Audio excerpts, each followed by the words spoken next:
Well, again, my name is Rozy Parlette, and I'm an instructional designer here at CIRT. My office is literally right over there. And today I'm going to talk to you about facilitating engaging discussions online. And I think this is really going to go well after piggyback on a lot of the things that Leslie said as far as developing critical thinking questions and getting your students to discuss online. So our agenda, we're going to talk about tools for discussion. We're going to talk about the benefits of utilizing discussion online and face-to-face. They go hand in hand. Some strategies for developing discussion questions that will engage your students in the discussion. Once you have your discussion prompts developed, how to facilitate this discussion so that you can get your students engaging and having that great dialogue that leads to a lot of great learning. We'll do a short activity where we're going to look at some discussion questions and decide whether they're effective or ineffective based on some of the strategies you're going to learn. And then at the end, we'll have time for questions. So there are two main tools within Blackboard that you can use for discussions. There's this discussion board, and then there's blogs. So discussions tend to be more formal. They usually will require the students to write in a more academic way or do some research to support their ideas. Blogs are less formal. Generally, students will be writing about a certain topic. They may be sharing their thoughts or feelings about something. They could be sharing some links or some different media that they've found. If you think about some blogs that maybe you've read, it's usually someone kind of talking informally. That's not always the case, but generally it is. So discussions are usually more formal. Discussions also encourage interaction because in the discussion, students are required to post and then reply to each other. So it builds that interaction, whereas a blog is meant usually to deliver a specific message. Like I said before, someone may be stating their thoughts or feelings about a certain event or something like that. Discussions encourage a conversation flow. Again, with the posting and the replying, the way the discussion threads are found as they kind of go, one after the other, it's encouraging a conversation flow. Blogs, while the students are going to post, and you can have students commenting, it's not really about the conversation. It's more about posting thoughts about something that they're interested in or a topic that you may give them. So what are the benefits to including discussion in your course and in your online course? It develops critical thinking and writing skills. So as Leslie said, she gave you this great handout. Your discussion questions can ask students to analyze and synthesize and evaluate, take a different perspective, learn about a different point of view. And then in crafting their responses online, it develops their writing skills because they have to reflect on what they want to say and then find a way to say that in such a way that they would want their instructor to see and their peers to see.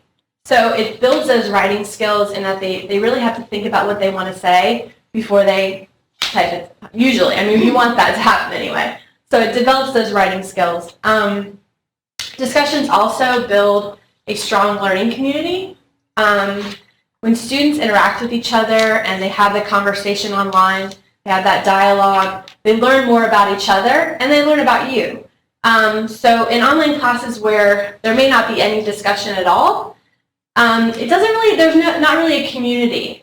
Students can tend to feel kind of isolated, but if you have those discussions in your course, they're going to learn about each other, they're going to learn about different topics that are important to each other. If you're commenting in there, they'll learn something about you as well. It allows time for thoughtful reflection. So students have time to formulate their responses and think about what they want to say before they say it. I'd say, but really they're writing.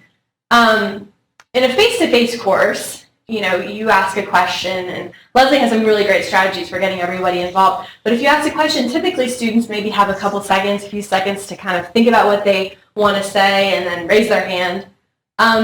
Online, the benefit is that they have some time to kind of think about what they want to say and make sure they have, if you require some research to support what their findings are, what their conclusions are, they have that time to kind of make a really great argument or statement.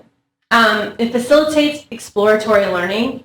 So exploratory learning takes place when students, they are learning new material, and they have to kind of synthesize that new material and think about what they already know and how that relates to the new material. So as they do this, they're gaining new perspective. So, I think a lot of, maybe goals of faculty is to, you want your students to learn and gain a new perspective, and by engaging in the discussion, they're able to explore different ideas and perspectives. And then finally, it empowers students to express themselves. Every student in the discussion has a voice. A requirement would be for everyone they need to post and they need to reply. So everyone has a voice. Everyone has to talk. Everyone has to say something. And it gets to what Leslie was saying about how do you engage everybody? There are some really great methods, but online they have to, and if not, they're not going to, they won't get the credit, they won't get the grade. So, in face-to-face, you may have those students sitting in the back. They're disengaged. They're on their phone.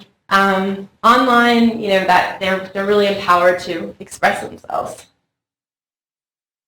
Okay, so how do you develop questions or prompts that are going to get your students interacting with each other? I think, and Leslie touched on this, something that's very, very important is using open-ended questions. Open-ended questions, they allow the students to have a discussion about something. If you use a yes or no question, there's nothing to discuss. If you're asking students just to list something, there's nothing to discuss for them. So using open-ended questions leaves them with the ability to have a thoughtful discussion about a topic.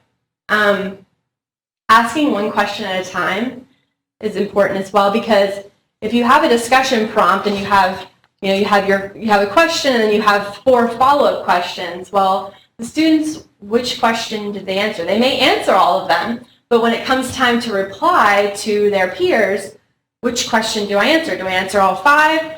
That can get very confusing if you have more than one question. So having one really great question that utilizes them, for them to utilize their critical thinking skills, one question at a time is best. Also, requiring them to take a pro-con position, and it may be a position that they don't necessarily agree with, is something really powerful. I was working with a faculty member the other day, and she teaches an international health course, and she was talking about, she wanted to develop a discussion for the students to talk about the Syrian refugees. So there's, a lot of controversy whether refugees should be coming into the U.S., and she was trying to figure out a way that she could get the students to discuss that. So I suggested that she break the students up into the discussion boards. So anyone whose last name begins with A through L, they take the pro position.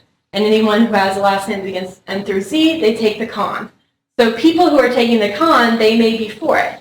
But it requires the students to go out and do some research and find some research that may be contrary to what they believe. And in that, they're gaining new perspective. They might do some research about, if they're against the refugees coming in, they may do some research and they may change their opinion. They may say, okay, well, I did this, I found these arguments for why the refugees should come. So, giving that pro-con and then not giving them a choice, whether or not they have, just, this is your position, you have to take it, you need to find some evidence. So those are some strategies. Force in-depth analysis and application of content. So forcing them to analyze and think critically, and then also applying what they're learning in a real-world context. That way, when they leave UNF, you're giving them some skills that maybe they could use in the outside world. So thinking about, how can I apply what I'm learning in the real world? Some authentic tasks. Dividing your students into work groups is also important. If you have a class of 30 students and you have a discussion board and people are posting and commenting, it can get kind of confusing. People aren't really going to have that robust discussion. If you divide your students into 4 to 6 members in a group, they can get to know each other much better. They can They can have a much richer discussion than if it's 30 people in a discussion board. It can get very confusing. This all goes back to purpose. Think about your learning objectives and outcomes. So what is the purpose of the discussion? Does it align with the learning objectives of the course? If it doesn't, your students might not find value in it. So why do you want them to discuss? And think about that when you're formulating your questions, when you're developing your questions. Establish ground rules and make your expectations clear. So there's a term called netiquette. I'm not sure if you all are familiar, but it's internet etiquette. So these are the rules that we, whenever we develop courses at CIRT, we put the rules of netiquette. So these are the rules that students are expected to follow when they're interacting with each other online. So, be civil, be respectful, don't use unknown acronyms or that kind of thing. So set your rules for how you want them to discuss, how you want them to treat each other, what you expect. Make your expectations clear. If you expect that their post needs to be 250 words and the replies need to be 100 words, make sure they know that. If you want them to post by Wednesday and reply by Sunday, make sure they know that. That way you're going to get what you want from them, and there's not going to be that much confusion. And then also, determine evaluation methods. Think about how you want to evaluate the students' discussion. I always advocate for building a rubric for the discussion. If you give them a rubric, you have it in the course, they know exactly what you expect of them. If you require them to respond to 3 peers and they only respond to 2, then they know they're going to get points off. So it's kind of like a contract, but have some type of way that you're going to grade them. Because if you give them points, it's an incentive for them to do the work. All right, so now let's talk about facilitation. So you have your great prompts, and you're ready to go. Excuse me. Allow time for self-discovery and pure reflection. So avoid that urge to jump in with the right answer right away. Give it a little bit of time and let the discussion kind of, see where it's going to go, see where the students are going. Obviously, if there's some misconceptions or if people aren't being civil, definitely jump in then. But let the discussion kind of go where it's going to go. I know that Leslie was talking about the students getting off track, and that's a problem. So rein them in if they're completely off track, but give it a little bit of time to develop. Don't go in after 2 days and you have the wrong answer, because then students are going to feel self-conscious, and they may not, they will clam up and they won't respond, and that's not what you want. Use probing responses or questions. So if your student has responded and posted and they really didn't give you exactly what you were looking for, use some probing responses and some questions. Get them to dig deeper and think about their arguments, and maybe finding a way to kind of pull that out of them by probing them is useful. Encourage risk taking. So just like I was talking about the discussion of with the Syrian refugee crisis, encourage the students to take a risk and maybe take a position that makes them uncomfortable or one that they don't necessarily agree with. And in that, they're gonna gain a new perspective, and their knowledge will increase. So it will be building knowledge and facilitating critical thinking. Incorporate previous discussions. So if you had a really great discussion in a previous module, bring that back into a new discussion. Students will feel like you're really engaged in the discussion if you are referencing, going back to a previous discussion. It personalizes the course, and it makes them more engaged. So bring those ideas back in if you can, if you find that it would be helpful. Ask for clarification if needed. So if you don't understand what the students are saying, probably that their peers aren't either. So if you don't, ask them what they mean. Ask them to dig deeper. Ask them to build on the comments of their peers. So, make sure what they're saying is clear and that you understand. So feel free to ask for clarification. Anticipate your responses that you might get. I'm not saying write this stuff down, but think about the things that your students might say, and then have that in your mind so that when you respond, you kind of already know what to expect. And then this, remain active and visible. So I say, and there's argument, warn against this. I say moderate with a light hand. Moderate more in the beginning, and then kind of back off as the students get comfortable. If they see you in the discussion board and you're responding and making comments, they're going to find value in it, and they're going to hopefully think, my instructor's in here, I need to be in here too. It adds value to it. So, even if you don't have very much time, just going in and making some comments like, I like your thinking, you're on the right track, or, I don't understand, I need more evidence to support what you're saying, or, whatever it may be, you need to be in there.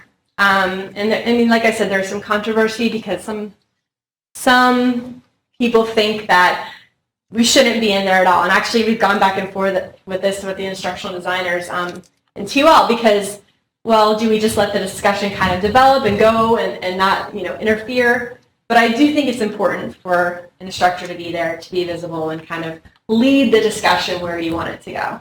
Moderate with a light hand. And then watch out for silent or orphan students. So there are students that are not going to probably respond. Email them, find out what they're doing. I mean, are you okay? What's going on? Bring them back in. And then also those orphan students, those students that aren't getting any responses, respond to them, find ways to pull them back into the discussion so they don't feel like left out. I mean, I would feel very upset if I made a great post and then nobody replied to me. So, reply to them, bring them into the discussion, and watch out for those students. And then finally let go. Let the discussion kind of go where, like I said, let it kind of go. Resist the urge to take control of it,